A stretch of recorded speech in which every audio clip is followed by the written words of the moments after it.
A paz do Senhor Jesus. A paz do Senhor a todos. Hoje vamos continuar Crônicas 14, 15 e 16, segunda Crônicas 14, 15 e 16. Não se esqueça de curtir o vídeo, de comentar, compartilhar, se inscrever no canal, para que mais vidas sejam alcançadas pela palavra do Senhor, tá bom? Vamos orar? Senhor Deus, meu Pai, obrigado a Deus por mais estarmos aqui, abençoe o nosso devocional, esteja conosco, nos dando sabedoria. Senhor, fala conosco, segundo o entendimento e revelação sobre a Tua palavra, nos renovando, reformando, Senhor, abrindo nossos corações e nossos ouvidos para entender a Tua palavra, em nome de Jesus, amém. Aqui no 14 fala sobre o reinado de Asa, né? Então vou ler aqui a partir do 1. Quando Abias morreu e se reuniu aos seus antepassados, foi sepultado na cidade de Davi, e seu filho Asa foi seu sucessor. Houve paz na terra durante 10 anos. Então aqui teve paz, né? Porque Deus viu que ele fazia o que era certo aos olhos do Senhor, ele removeu todos os altares. Nos lugares altos também, né? Você viu? Ele removeu todos os altares, ele ordenou que o povo de Judá buscasse o Senhor, né, o Deus dos seus antepassados, e obedecesse às suas leis e seus mandamentos. Então ele teve tempos de paz, ninguém nunca lutou contra ele durante esses anos. E aí, o que acontece? Lá no 9 diz assim: certa vez um etíope chamado Zerá atacou Judá com um exército de 1 milhão de soldados e 300 carros de guerra.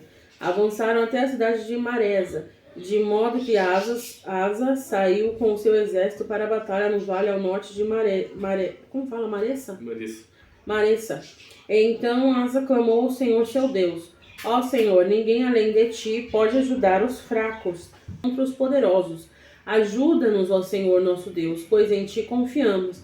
Em teu nome enfrentamos esse exército imenso. Ó Senhor, tu és o nosso Deus. Não permitas que simples homens prevaleçam contra ti. Então o Senhor derrotou os etíopes diante de Asa e do exército de Judá, e eles fugiram. Asa e seu exército os perseguiram até Gerar, e caíram tantos etíopes que não conseguiram se recuperar. Foram destruídos pelo Senhor e por seu exército, e os soldados de Judá levaram grande quantidade de despojos. Enquanto estavam em Gerar, atacaram todas as cidades da região, e o terror do Senhor veio sobre o povo dali. Então aqui mais uma vez a gente vê que a quantidade não importa, né?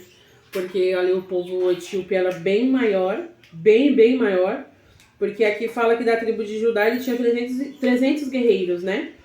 E mais da tribo de Benjamim 280, no que não dá milhão de soldados e 300 carros de guerra. Então eles eram menor, né? Mas eles tinham o que os etíopes não tinham, que era Deus, né? E quando Asa ali, ele está seguindo as ordens do Senhor, ele está ali obedecendo ao Senhor, e ele clama ao Senhor, o Senhor o atende, o Senhor o livra, né? Livra o povo ali de Judá daquele povo. E mais lá pra frente, no 16, diz que ele teve uma guerra contra o rei Baasa, né? Rei de Israel. Uma guerra não, ele invadiu Judá. Baasa, ele invadiu Judá, né? E fortificou Ramá. E por causa disso, Asa, ao invés de se refugiar no Senhor, ele quis fazer um contra-ataque, com o rei da Síria. E aí lá no 16:7 diz: por esse tempo, o vidente Hanani foi a Asa, rei de Judá, e lhe disse: uma vez que você confiou no rei da Síria, em vez de confiar no Senhor seu Deus, perdeu a oportunidade de destruir o exército do rei da Síria. Você não se lembra do que aconteceu aos etíopes, aos líbios e a seu exército enorme, com todos os seus carros de guerra e cavaleiros? Naquela ocasião, você confiou no Senhor e ele os entregou em suas mãos. E acontece isso com a gente, né? A gente passa experiências com o Senhor, no qual a gente está com toda a confiança, com toda, vamos dizer assim, com toda a bola, né? A gente confia inteiramente em Deus. E Deus, ele vai lá e nos ajuda, mas aí passa um tempo, a gente se esquece do que aconteceu. E o medo toma conta quando o dia mal vem. E a gente esquece do que já aconteceu. Ao invés de confiar no Senhor, a gente teme, né? Às vezes não é nem medo, às vezes é a sabedoria humana, né? Aquilo que a gente acha que vai dar certo e não consulta o Senhor, né? É confiar nas coisas terrenas ao invés de confiar no Senhor. Aqui ele confiou no rei da Síria, né? Sim. Então ele foi tolo aqui. A palavra, o próprio profeta diz que ele foi tolo, né? E ele disse: de agora em diante haverá guerras contra você. E Asa se irou tanto com o vidente por ter lhe dito isso, que mandou prendê-lo e colocá-lo num tronco. Tipo, não dá pra entender essa parte, né? Porque o que o vidente tem a ver com isso, né? Exatamente. Os profetas sempre sofrem por falar a verdade, né? Porque ele só disse o que o Senhor mandou ele dizer. Mas muitas das vezes a gente não gosta de escutar a correção. Exatamente. A gente não gosta de escutar o que é certo, né? A gente gosta de estar tudo bem, tudo ótimo, tudo maravilha. E aí quando vem a correção, quando vem um não, ou um você está errado, a gente se ira.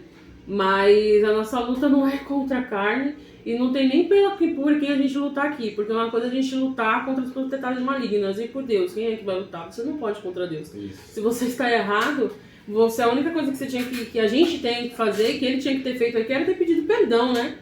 Ter se arrependido, ter se humilhado, ter implorado o perdão do Senhor. Quem sabe assim o Senhor teria voltado atrás. Porque o Senhor, a palavra diz que ele não é filho do homem para que minta nem se arrependa, e que ele não volta atrás, mas a própria Bíblia, se você já leu a Bíblia inteira, você vai ver que várias vezes ele voltou atrás, né? Não é porque ele não tem palavra, é porque ele é Deus. Primeiro que se ele voltar, quem sou eu você para falar alguma coisa?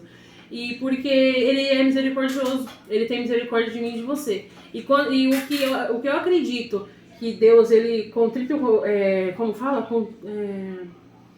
A gente consegue alcançar o coração de Deus quando ele vê a sinceridade. Sim. Né? Igual Davi, quando ele pecou, ele como fala? Se arrependeu? Ele se arrependeu, mas ele disse que era culpado, né? Como que disse? Ele assumiu o seu... Ele assumiu a culpa, ele disse: verdade, sim, eu errei, e se humilhou perante o Senhor, e o Senhor o perdoou, apesar de que ele teve as consequências, porque a vida é assim, né? A gente planta e a gente colhe, essa é a real. E aí, mais pra frente, acho que é isso, né, Lucas? Quer falar alguma coisa? Aqui a gente vê a realidade, né, do que muitos cristãos falam, né? Às vezes quando não tem prova é porque tem algo errado na sua vida. Mas por que eles chegam a essa conclusão? Porque aqui, no texto que você leu aqui no 16, vai falar que o Asa, ele teve esse problema aí com Ben-Hadad, que ele foi querer fazer a parceria, no 36º ano. Então ele ficou 30 anos sem treta, sem batalha, porque o Senhor fortificou ele. Né? Então teve paz. Só que nesse tempo de paz ele deve ter olhado e falado assim: eu sou um rei top, não tenho problema nenhum. Então ele subiu um pouquinho. Ele foi naquilo que a gente estava falando, ele foi no seu próprio entendimento e falando: agora, né, eu vou lá fazer parceria com esse para ir contra aquele e tal. Talvez fosse um pouco de ego, um pouco de vingança, porque Ben-Hadad tinha parceria com Israel, não era com Judá. Né? Então, às vezes foi tipo assim: eu vou mostrar para Israel que como Deus é comigo, agora eu que vou fazer parceria com os sírios. E ele nem precisava, ele podia ter ido lá e enfiado a mão na orelha dos dois, que Deus ia com ele. Mas ele quis, né, achar que ia ser superior, acabou se inferiorizando e recebendo a consequência, né? Por isso que às vezes as pessoas falam que se a gente não tem prova, a gente não tá certo. Não é que a gente não tá certo. Se você tem prova é porque alguma coisa errada tem, ou fez. Se não for isso, é porque Deus quer te ensinar alguma coisa. Mas são provas diferentes. Uma é prova de castigo, a outra é uma prova de ensinamento. Né? A gente vê que os discípulos, quando eles estavam na prova na tempestade, não tinha ninguém contra eles. Era eles e a tempestade. Quando a prova é de castigo, a gente vê que é sempre alguém contra a gente, por algum motivo que seja. Né? Então, dá pra gente até saber quando é prova de ensinamento e quando não é, né? Verdade. Então é isso, né? Vamos sempre confiar no Senhor. Passe anos, porque o Senhor, ele não muda, né? Quem muda somos nós. Exatamente. Mas a gente não pode se esquecer de sempre consultá-lo e sempre pedir a proteção dele em todos os momentos. Porque sem ele a gente não consegue nada. A gente ele poderia ter o maior exército aqui, né? Mesmo assim, sem o Senhor ele não conseguiria nada. Então, o Senhor é a nossa torre forte, né? Sim. É isso, vamos orar? Senhor, meu Pai, agradecemos mais uma vez meditando a Tua Palavra. Nos ensine, Senhor, a validar nossas provas, Senhor, nos nossos confortos. Para que, Senhor, em nenhuma das situações a gente venha deixar de consultar a Ti, Senhor, para saber quais são as Suas vontades para a nossa vida. Em nome de Jesus, Senhor. Amém. Tchau!